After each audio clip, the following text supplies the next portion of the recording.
My name is George Shackelford, and I'm the Deputy Director of the Kimbell Art Museum in Fort Worth. I'm very honored to have been asked by the Dallas Museum of Art to say a few words about Rick Brettell, and specifically about the fascination that we both had for Claude Monet, the wonderful Impressionist painter who began in the 1860s and who had a 60-year-long career until the 1920s. Rick and I first met in New Haven, Connecticut in the 1970s when he was back at Yale to submit his PhD dissertation, which was on Pissarro. I was beginning my PhD research on Degas. And when I was in Paris and he was later in Paris in the early 1980s, we became good friends and stayed that way to the end of Rick's life. Today, I want to talk a little bit about a fantastic painting that Rick very much admired in the Dallas Museum of Art.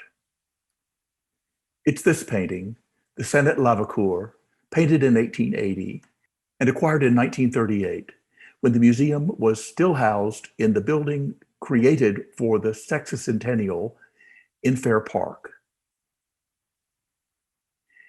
It was a bold acquisition for the Dallas Museum of Art in 1938.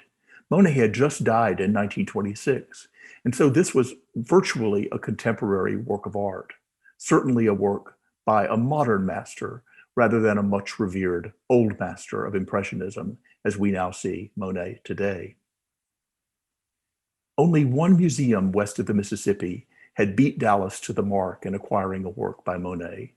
It's the Denver Art Museum in Rick's native Colorado, where this painting was acquired just 3 years before Dallas bought the Seine Lavacourt.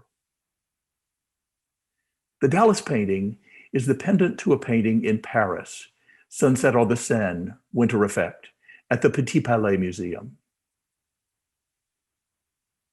The two paintings are exactly the same size and were painted very much to go together, one in bright daylight, the other at the setting sun, one in what appears to be summer, the other in what appears to be winter.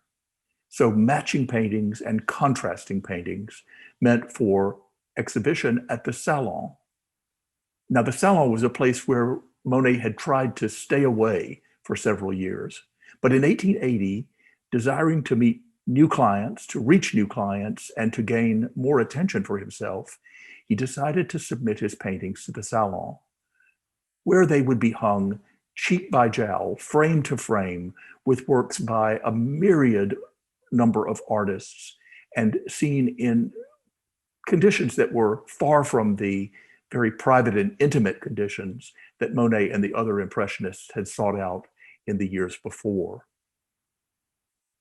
Of the two paintings, only the Dallas picture was accepted for the Salon, and the Paris painting was rejected. It's interesting that here in North Texas, we have Monet's last painting for the Salon in Dallas and Monet's first painting for the Salon in 1865 in Fort Worth. Here we have Monet in the 1880s at left and in the 1860s as portrayed by Carolus Duran in 1867. That's just a couple of years after Monet's painting of the Pointe de la Hève at low tide, a painting from 1865. It's the pendant to a painting in the Norton-Simon Museum of the mouth of the Seine at Honfleur, nearby to Saint-Adresse, where he painted the other beach scene. And it's based on a painting that he had done in the previous year, which was, comparatively speaking, tiny, about 1/4 the scale of the finished Salon picture. He took another painting from the same year to enlarge to make the picture now at the Norton-Simon Museum.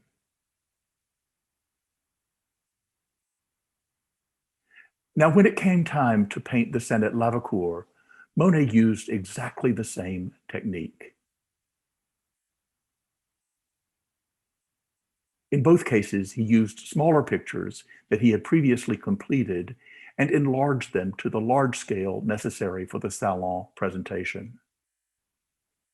For the painting in Dallas, he had several options. But he chose, finally, one from 1878, a couple of years earlier, which is in a private collection now in Boston.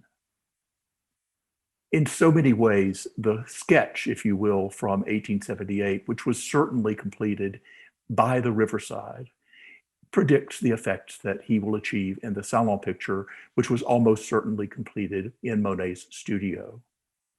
He makes subtle adjustments to the position of the islands in the middle of the Seine vis-a-vis the landscape, the view of Lavacourt that you see on the opposite shore. The same is true for the winter effect, where he had two choices of paintings that he might have used. He chose to reject the painting with ice floating on the surface of the river in favor of the sketch that he had probably completed in 1880, though it's uncertain when this painting was completed. It is one of the most free and beautiful of Monet's sketches from the 1880s. And I'm happy to say that it's with Rick's help that a private collector in Dallas acquired this painting a few years ago. I know from talking to Rick how much he admired this spectacular painting. So free, so elegant, and so efficient in the use of color and of just a few brush strokes. You can almost count the number of times that Monet touched his brush to the canvas. Rick sometimes speculated that the painting now in Dallas might have been painted somewhat earlier because it absolutely resembles the Impression Sunrise painted in November 1872 that gave the movement of Impressionism its name when it was first shown in 1874.